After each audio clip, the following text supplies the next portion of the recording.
Our next speaker is James Mason, intelligence consultant at Recorded Future. And his talk is about GenAI, use cases for attackers and defenders. AI is changing the game, and James is here to show us both sides, good and evil, and using it to their advantage. Sorry, to their advantage. James, if you're ready, take it away. Brilliant. Thank you, Caroline. I'm ready. And I enjoyed the riddle as well. Thank you for that. Yes, so I'm James, and I'm going to talk a little bit around generative AI, looking at some of the use cases for attackers and defenders. So in terms of an agenda, I'm going to start just looking at just what is the actual uptake of AI, and specifically generative AI more generally. And then we'll dive into some of the use cases which we're seeing offensively, as well as some of the defensive use cases, and then looking more towards what we can actually expect going forwards. So the assessment today really is that AI is enhancing human operators, but it is not yet replacing them. Yet being the key word here. But the reason for this is that when we look at more fully automated operations, the technology for this is still just somewhat lacking. So I think anyone who's been using AI tools themselves, day-to-day operations, will probably understand and sympathize that whilst AI is capable of doing many, many amazing and brilliant things, it is also capable of hallucinations. It's capable of not quite giving us the outputs that we are expecting or that we're wanting. So this is still technology which is developing. This is why we're not seeing this really being used at large in some fully automated operations. So we're still requiring a human in the loop for a lot of operations today. So overall, what we are seeing is that AI usage is a force multiplier. And this is true both of some of the lower level threat actors, as well as some of the higher end, more sophisticated APT groups as well.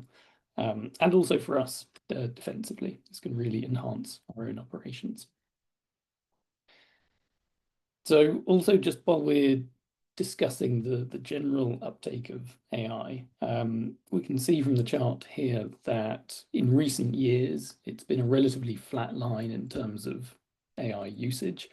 But it's only after the public release of ChatGPT and other AI models from late 2022 onwards, that this is where we really start to see organizations really adopting AI. So we can see here that we've got comfortably over 70% of organizations globally who are all using generative AI for at least one business function. And this just demonstrates really a high level of uptake, which has happened in actually a relatively short space of time. So this is just over the space of a couple of years that we're really seeing such a high level of adoption. So this is certainly going to increase, and by 2026, we'll expect this to be well into the 80% and above. And this is hardly surprising given the gains that there are to be had from generative AI. So statistics will vary wildly, but on average, we can expect generative AI to complete tasks around 40% faster and with 18% higher quality. But again, statistics will vary massively on this depending on the tasks involved.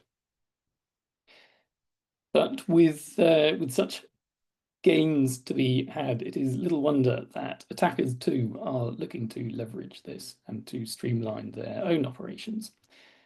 So I think when we look at threat actor usage, it's always important to remember that these guys are not looking for the most innovative use case. They're not looking for the most exciting usage of AI. They're still just trying to steal your money or access your data or compromise your network or whatever it may be that they're looking to do. And they're simply looking for the easiest, quickest and cheapest route to do that. What another big caveat with the attacker use cases is that as much as we might like to, we don't always know exactly threat actor methodologies. So we are reliant on some of the data sources that we do have access to. Also instances of operational security mistakes on the part of threat actors. But we certainly don't have the full picture by any means. So there will certainly be usage that we are not yet aware of. And before we actually look at the use cases themselves, I just want to ask the question of how threat actors are actually engaging with AI tools. So what are they actually using? And more often than not, they are using exactly the same tools that we are using in our day-to-day roles. So this is ChatGPT, Claude, Gemini, Llama, whatever it may be that you're typically using. And all of these publicly available tools, they have guardrails in place. And these guardrails are designed to prevent any malicious usage, which is all well and good, but there are actually many ways that threat actors can start to get around these guardrails. So this is the art of prompt engineering and jailbreaking, so to jailbreak out of these guardrails. So some of the ways that we see this being done is through role-playing and multi-step prompting. So these sorts of attacks where you can present an AI chatbot with a hypothetical or perhaps even a fictional scenario. So if I were to go to ChatGPT and say, could you write me an exploit for this particular CVE? ChatGPT will very likely say, no, I'm sorry, I'm not going to perform that action.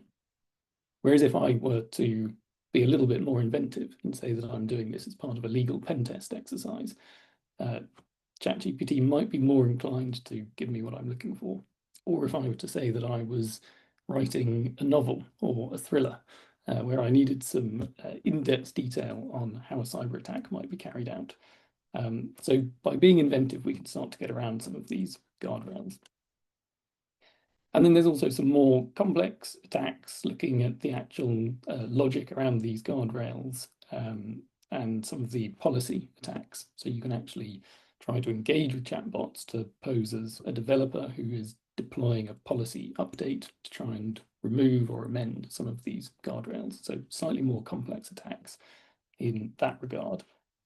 But what's really interesting with this is looking at that chart on the right, there's a real big spike in sort of early 2024. And this is just looking at all of the how-to guides being shared across criminal forums. So really interesting to always gauge what's being discussed and what's being chatted about across some of these dark web and criminal forums.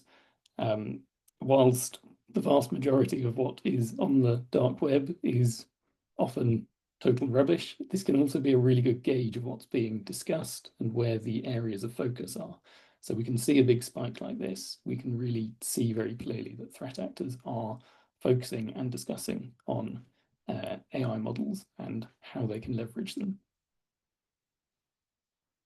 And as well as using some of the more publicly available tools, a lot of these threat actors can actually access malicious tools which are available via dark web, criminal forum channels themselves. And these typically are tools which are created by threat actors for threat actors. So they have no guardrails at all in place.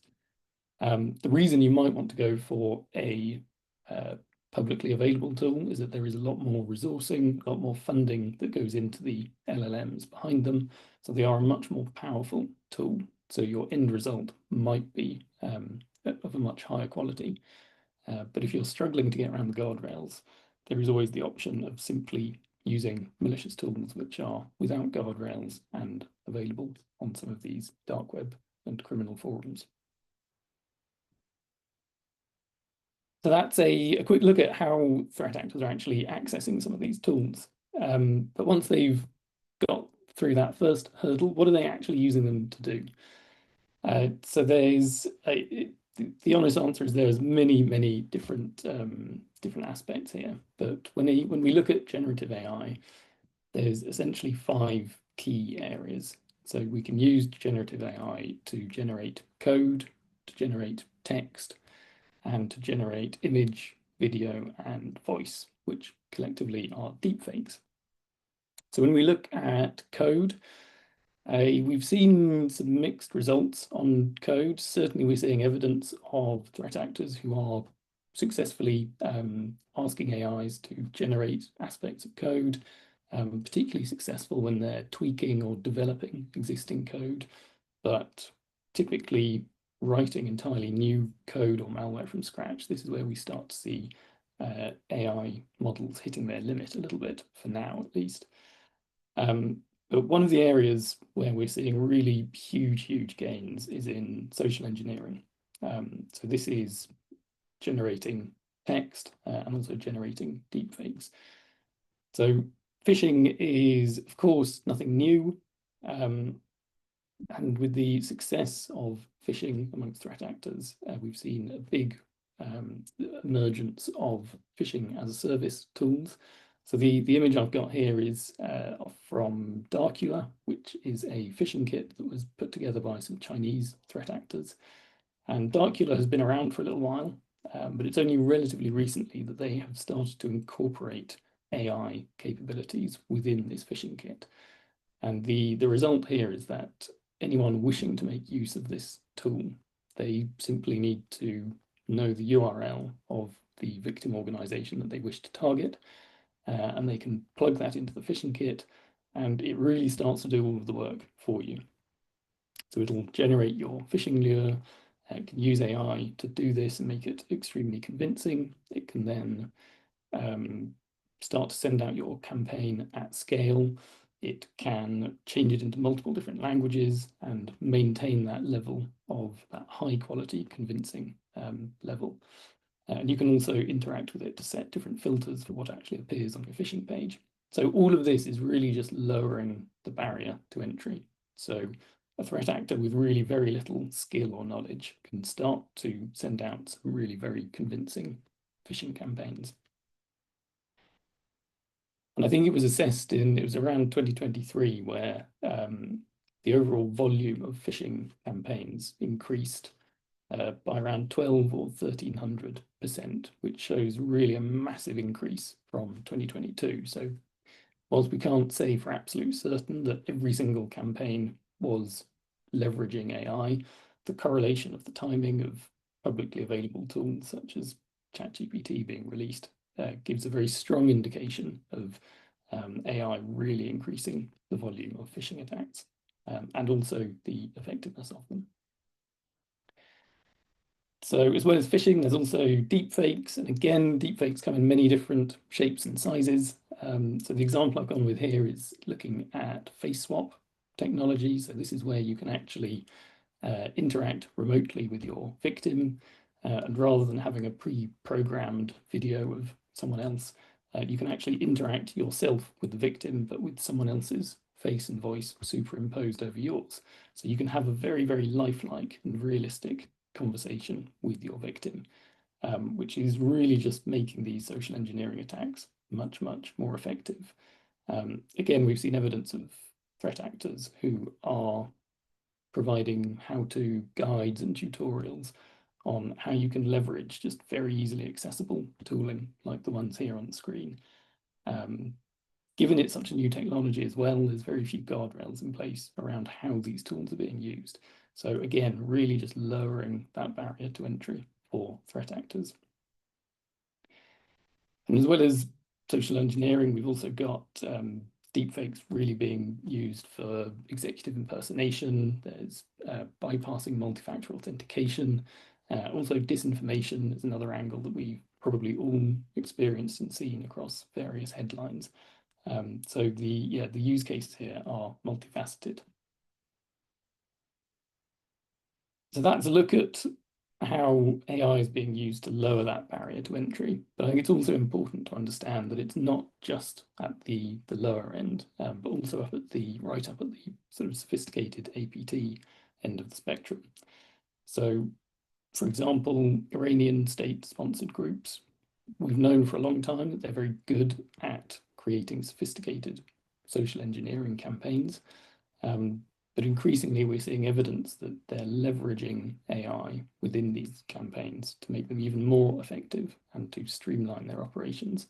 So overall, we're seeing the quality of Iranian phishing lures are actually improving.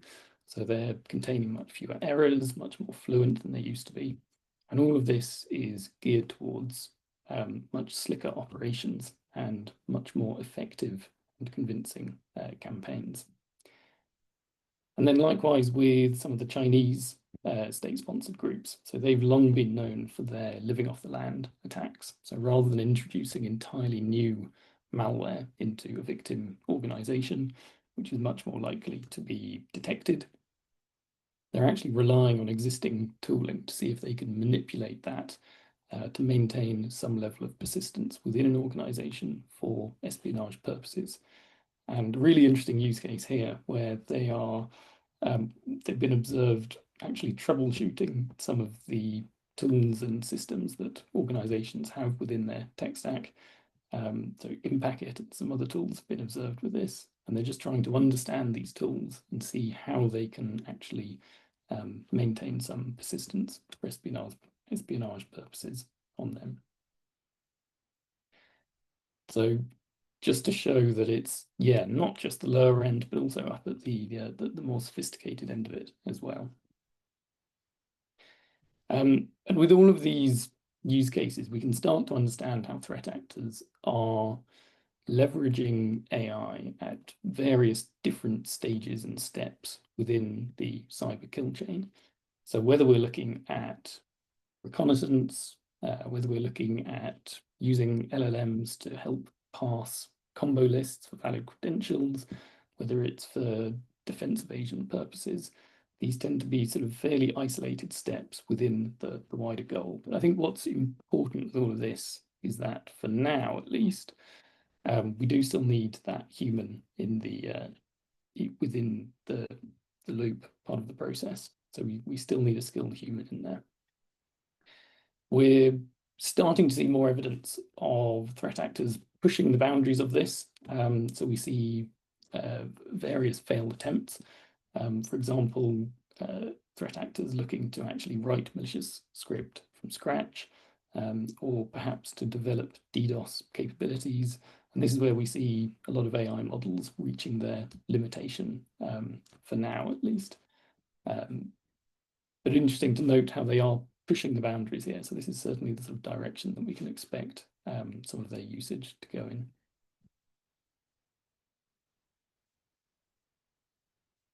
So that's a little look at what we're seeing on the attacker side.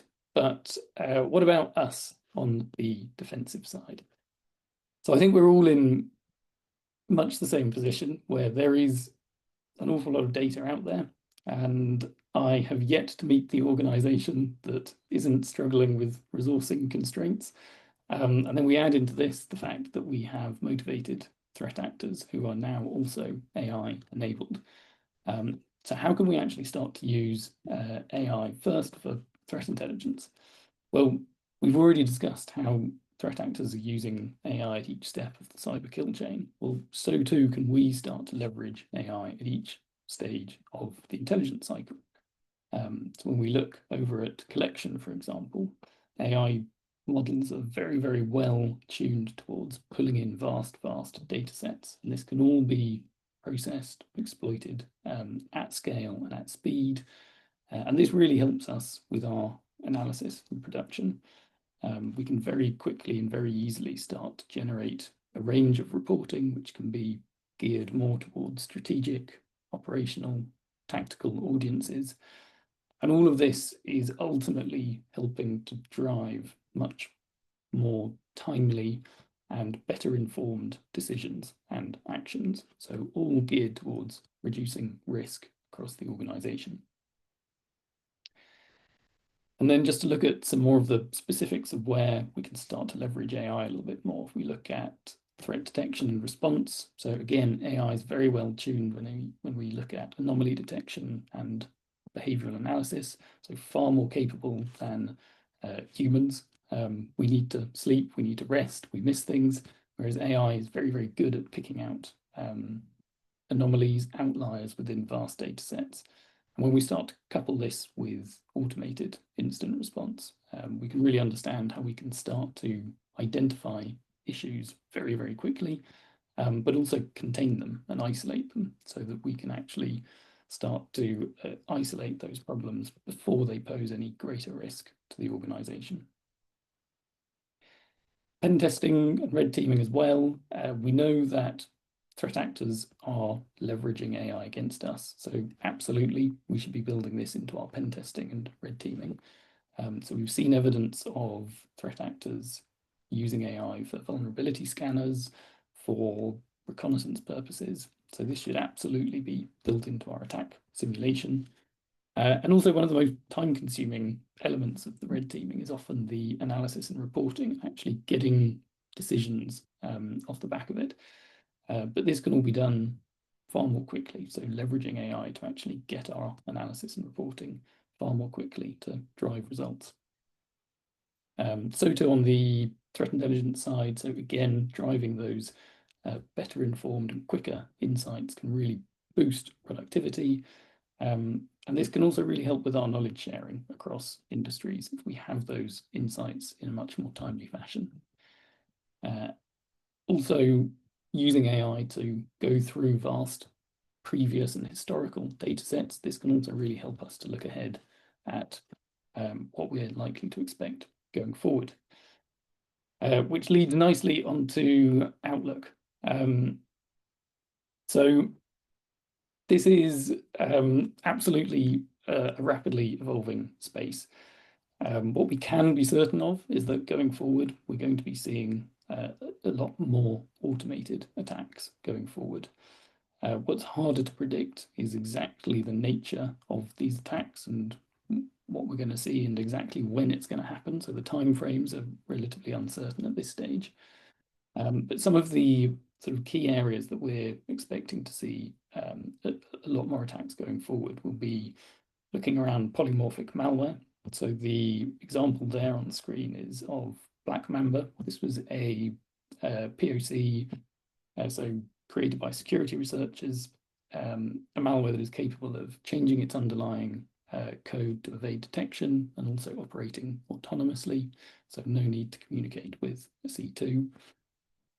Also, AI agents being used maliciously. The example here would be if I tasked an agent to exploit a particular CVE, I'd give it a tool set and it would go ahead and try to exploit that particular CVE. And either it's going to be successful and the process completes, or if it's unsuccessful, it simply goes back to the start, reassesses, it might need some additional tooling, and then it goes again. And all of this happening very, very quickly. So really reducing the time to exploit, particularly for new CVEs. And then data poisoning as well. Data poisoning, we are seeing a lot of this already. Certainly some Russian actors been observed flooding news sources, social media with falsified information in the hope that this is then starting to be picked up by LLMs, which then start to present that falsified information, not necessarily understanding that it's misinformation. But when we start to see this in the context of AI agents being used across organizations, we can start to see how by poisoning the actual data sources themselves, this could then be propagated very quickly and at scale. So I think I'm up on time, so I shall wrap up very quickly, but a couple of key takeaways for us there. So AI really acting as a force multiplier at both ends of the spectrum, but can really help us on the defensive side, and a few future threats there. Some more automated attacks coming forward and attacking of the AI ecosystem. But that is all that I had. Thank you very much. Thank you, James. Super insightful. GenAI is clearly playing for both teams in this game, I guess. We are kind of over time. There is one question in the Q&A section, but I would like to ask you if you could answer it in written form. So it's also a rather complex question, so it's probably easier anyway to answer it in the section itself. Is that okay for you? Yep, absolutely. I shall All right. look now, and I shall try and get an answer back. Okay. Thanks again, James. Brilliant. Thank you.